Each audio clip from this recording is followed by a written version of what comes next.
জোহার। আজকে আমাদের সঙ্গে আছে আদিবাসী কুর্মী সমাজের মূল মান্তা মাননীয় অজিত প্রসাদ মাহাতো মহাশয়। তো আমরা আজকে ওনার কাছে জানবার চেষ্টা করব যে সিআরআই এর উপর কমেন্ট এবং জাস্টিফিকেশন নিয়ে একের পর এক আমাদের আন্দোলন হয়েছে, সে ডহর ছেকার থেকে শুরু করে জিগিরিজিটা গবেষণ হয়ে এখনের হুলহুলি। তো এই বর্তমানে এই সিআরআই জাস্টিফিকেশনের সঙ্গে এই যে হুলহুলির টাড়ের আন্দোলন, এটার প্রাসঙ্গিকতাটা ঠিক কোন জায়গায়? এখন কথা হচ্ছে, শুনুন, আমরা আদিবাসী কর্মী সমাজ, তো সবাই ছিল আদিবাসী কর্মী সমাজে। আজকে হয়তো কেউ নেগাচারী, কেউ আবার শুধু কর্মী সমাজ, কেউ জনজাতি কর্মী সমাজ, আরও কিছু সমাজ সংগঠন করতে পারে, নাম দিতে পারে। আমি সবাইকেই সম্মান জানাই কথা বলছি, সবাই আমার কাছেই ছিল একদিন।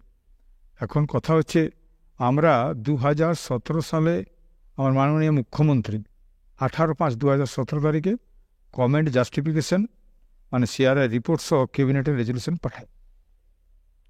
বুঝতে পারছেন, ক্যাবিনেট রেজলিউশন পাঠালো 29 সেপ্টেম্বরে, আবার কিন্তু এটা ফেরত করে কেন্দ্রীয় সরকার অর্থাৎ ট্রাইবাল অ্যাফেয়ার্স। ওরা বলল যে আমরা আপনাদের এই প্রস্তাব সমর্থন করছি না, কিন্তু ফার্দার কমেন্ট জাস্টিফিকেশন যদি থাকে পাঠান। 29 সেপ্টেম্বর 2017 সালে চিঠি ফেরত এসেছে। কত জল বহে গেল সবর্ণখায়, দামোদরে, শিলায়, কুমারী, আশায়, কোনো চিঠি নেই। তারপরে আমরা আন্দোলন করছি। কি করছি? ডর টেকা হয়েছে, রেল টেকা হয়েছে, আমরা মাহুল ডরে গেছি, জিগিড়িজিটা করেছি, সমস্ত করেছি 2017 পরে, অর্থাৎ 29 সেপ্টেম্বরের পরে। আমরা কোনোই জানি না। চিঠিটাও পরে দিল্লি যাইছি, তখন চিঠিটা পেয়েছি যে চিঠি ওখান থেকে আসিয়েছি, সরকার কোনো পাঠায় নাই। আমরা তারপরে এত আন্দোলন করার পরে 2021-এ মাননীয় মুখ্যমন্ত্রীর সঙ্গে আমার পুরুলিয়াতে পুলিশ লাইনে একটা বৈঠক 10 মিনিটের। সেই বৈঠকে আমি যখন বলি, তখন উনি ঠিক আছে পাঠিয়ে দিচ্ছে। ওই দিনেই কিন্তু পাঠান। তখন ছিল SK থাড়ে আমাদের প্রিন্সিপাল সেক্রেটারি BCW, উনি পাঠান। তো দুঃখের বিষয়, ওই চিঠিটার কাউন্টার একটা চিঠি চলে যায় 15 দিন পরেই। আমরা সেটা বলিও নাই, আমরা রিকোয়েস্টও করি নাই। এইটা এত আন্দোলনের পরে গেছে। ওই চিঠিটা 2021-এ যেখানে আমরা বসেছিলাম আমাদের পুলিশ লাইন পুরুলিয়াতে, ওই চিঠিটা কি করে গেল? স্বতঃস্ফূর্ত একটা চিঠি গেল, যেটাকে লিঙ্গার করার জন্য ওই চিঠিটা ছাড়া হয়েছে।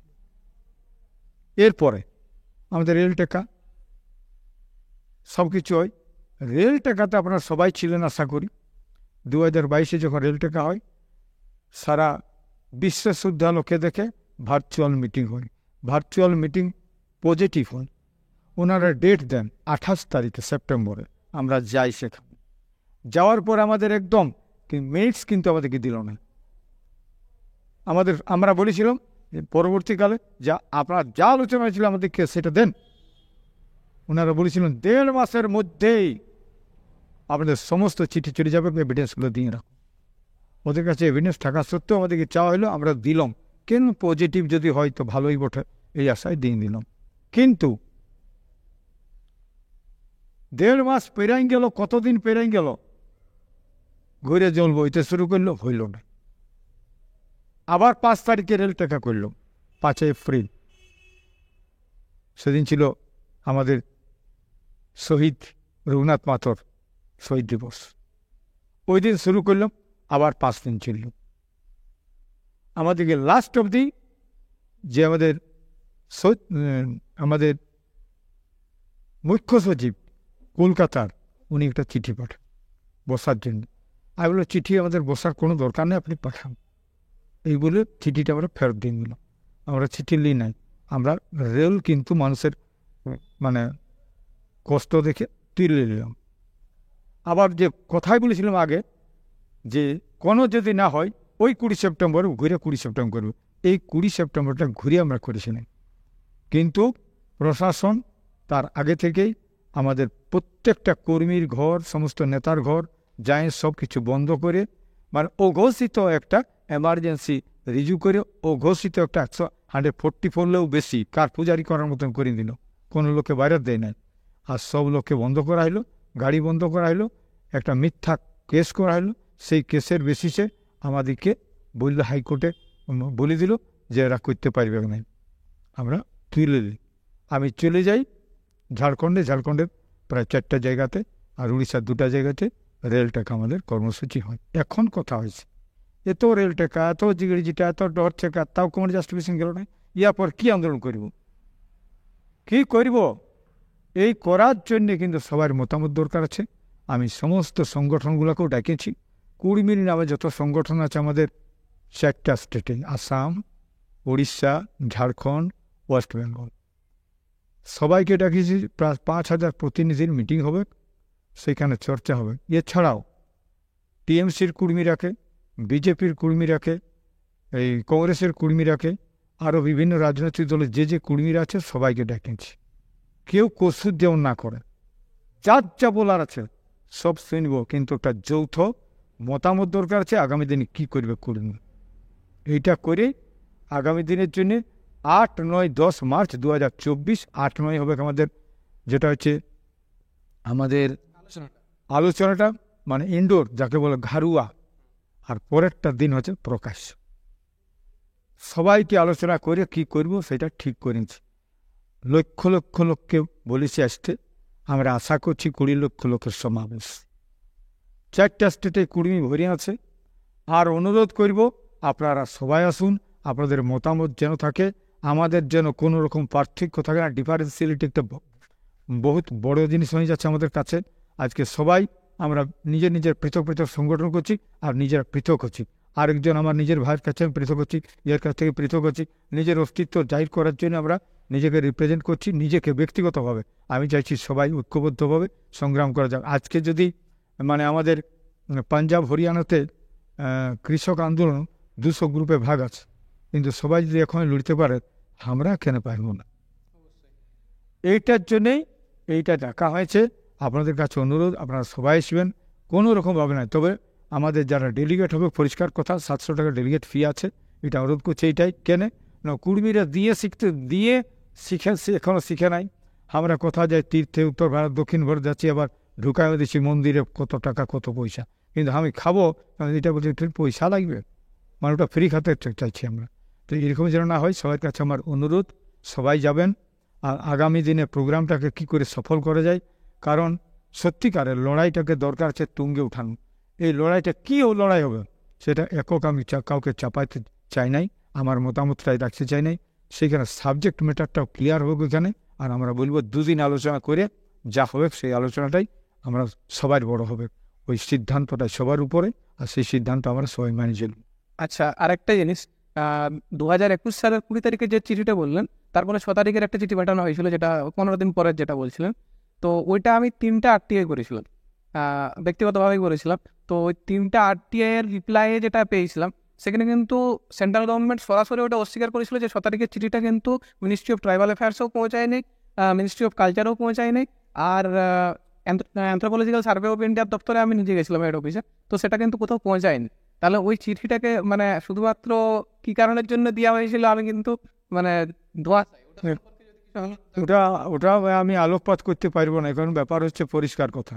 আমাদের এইখানে আছে রাজ্য সরকার টিএমসি, আর কেন্দ্রে আছে বিজেপি। আমাকে যদি করতে হয় তো নিয়ম হচ্ছে রাজ্য সরকার প্রস্তাব পাঠাবে, ওই জাতিটাকে এসটি করতে হবে, প্রস্তাব পাঠাচ্ছে, এবং কেন্দ্রীয় সরকার হচ্ছে এর বিরুদ্ধে ওর পরস্পর বিরোধিতা আছে। এখন আমি এই জন্যেই মানে নিরপেক্ষতা অবলম্বন করেছি, এই জন্যেই যে আমরা কোনো দল করিনি। তো এই জন্যে বলেছি যে এইখানে যদি আমাদের করে দিই, তাহলে ওখানে ওদের কাছে দাবি আদায় করতে হবে। তো দাবি যদি আদায় করতে হতো, পরিষ্কার কথা, আমরা কিন্তু নিরপেক্ষ থেকেই করব। এইবারে এইটা প্রশ্নটা চলে আসবে, তাহলে আপনারা পঞ্চায়েতে ভোট দাঁড়াবে, পঞ্চায়েতে ভোট দাঁড়াচ্ছি, কিন্তু আমরা কোনো কারো দল করব। একজনে যদি বলে কাপড় খুলে নিব, একজনে বলছে যে কুড়িরা ভোট দেয় নাই, তো এখানে সাধারণতই প্রশ্ন আসবে লোকের কাছে, তাহলে আমরা কার কাছে আমরা যাব? তাহলে পরিষ্কার কথা, আমরা নিজের লোক নিজের কাছে ভোট রেখেছি, আমরা করেছি, প্রমাণ দেখাই দিয়েছি যে আমাদের তো অস্তিত্ব আছে। জিততে না পারি, যতটা জিততে পারি তার মধ্যে আমরা নিজের অস্তিত্বকে তৈরি করি। ভারতবর্ষে পৃথিবীতে যে কোনো আন্দোলনে 100% লোক কোথাও আসে নাই, 1% লোকেই কিন্তু দেশ স্বাধীন করেছিল। আর কুর্মীরাকেও বলবো আপনারা যত পারবেন চলুন, আর সেদিনে ঠিক করব কুর্মীরা আগামী দিনে করবে। আমরা তো এতদিন গোলামি করেছি রে বাবা, আর কতদিন গোলামি করবে? আর গোলামি করবো নাই, সেইটাই শপথ নিতে হবে যে গোলামের করবো নাই, পরিষ্কার কথা। এবার কুর্মীরা দাঁড়াবে নিজের রাস্তায়, নিজের রাস্তায় তো পরিষ্কার দাঁড়াইছি বলে তো আজকে জিগড়ি চিটা, রেল টেকা, ডর চেকা, এত কিছু করেছি। এটা কুর্মীদের নিজস্ব রেজলিউশন করছি। ইয়ার আগে তো আমরা সব পার্টির কথা বলেছি, পার্টির জন্য বন্ধ করেছি, পার্টির জন্য আমরা অনেক কিছু লড়াই করেছি, যে কোনো পার্টি আমরা, কারণ পার্টির কথাই চলি। তো এখন তো কুর্মীদের কথাই চলছি, তো কুর্মীদের কথায় চলতে গেলে কি কি করতে হবে সেটার জন্য আপনারা যাবেন। আচ্ছা, আর আমাদের এই আলোচনার শেষ প্রশ্ন, যে আগামী 10 বছরে আপনি কুর্মী সমাজকে কোন জায়গায় দেখতে চান? আগামী 10 বছরে, আগামী 10 বছর আমার তো পরিষ্কার করতে বাঁচবো না যায় না, তো করেই ছাড়বো, করেই ছাড়বো। আপনারা মনে রাখবেন 10 বছর বলছে, 10 বছর কি আশা করছেন? তো 10 বছরে যদি এইটা আশা না থাকে তো কোনটা করব? আর কতদিন বাঁচবো? আমার বয়স এখন 74 বছর বয়স। তো শিক্ষাক্ষেত্রে, অতএব সব ক্ষেত্রে লড়াই ছাড়া আপনি কোনো পাবেন না, পরিষ্কার কথা। লড়াই সংগ্রাম দরকার। এতদিন 75 বছর হইল কুর্মীরাকে লড়াই করতে তো কেউ শিখাই নাই, এটা তো মানতেই হবে। আমরা দল করতে শিখাচ্ছে, সবাই দল করতে শিখাচ্ছে, এই দলটা করো ওই দল, আর সব দলে কিন্তু আমাদেরকে ভোটার তৈরি করতে রেখেছে।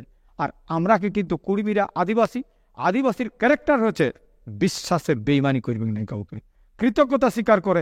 এই জন্য যে দলটা করে সেই দলটায় ঝান্ডা ধরে কাঁধ খিজাই। আর আমরা দল করি আর ঝান্ডা ধরি, কাঁধ খিজাইছি। আমরাকে কিন্তু কেউ আমাদেরকে সেই চোখে দেখে নাই, আমাদেরকে ভাড়িয়েছে, ঠকাইছে। আমরা চাইছি 75 বছর শুধু ঝান্ডা ধরে ছেড়ে বাছারা, ইয়ার পর ঠিক করো যে আমাদের কেউ নয়, আর গোলামি করবার নাই। নিজের রাস্তায় ধরো, নিজের পায়ে দাঁড়াও। আর পরিষ্কার কথা, কুর্মীর যে ক্যারেক্টার, যে জীবন বৈচিত্র্য, সেইটাকে রক্ষা করতে হবে। কারণ কুর্মীরা কিন্তু পরিষ্কার কথা বেইমানি করতে জানে নাই। আগামী দিনেও সেই নিজের রাস্তা, অর্থাৎ আমাদের যে জাতিসত্তা, অর্থাৎ আমাদের ভাষা, ধর্ম, সংস্কৃতি, কালচার বাঁচবে কী করে? একটা মানুষকে বাঁচতে যদি হয় তার ভাষা, ধর্ম, সংস্কৃতিকে বাঁচাতে হবে। ভালোবাসা এটা নয় যে বনের বাঘকে আনে আচ্ছা শুধু হাত বুলাই, মানে খাতে দিলি খোল আর খাতে দিলি পোয়াল, বাঘ বাঁচবে না। মাছকে জল উঠাইকে আর বলছি হাত বুলাই দিতে লাগলি, মাছও বাঁচবে না, কারণ তার জীবনের জল।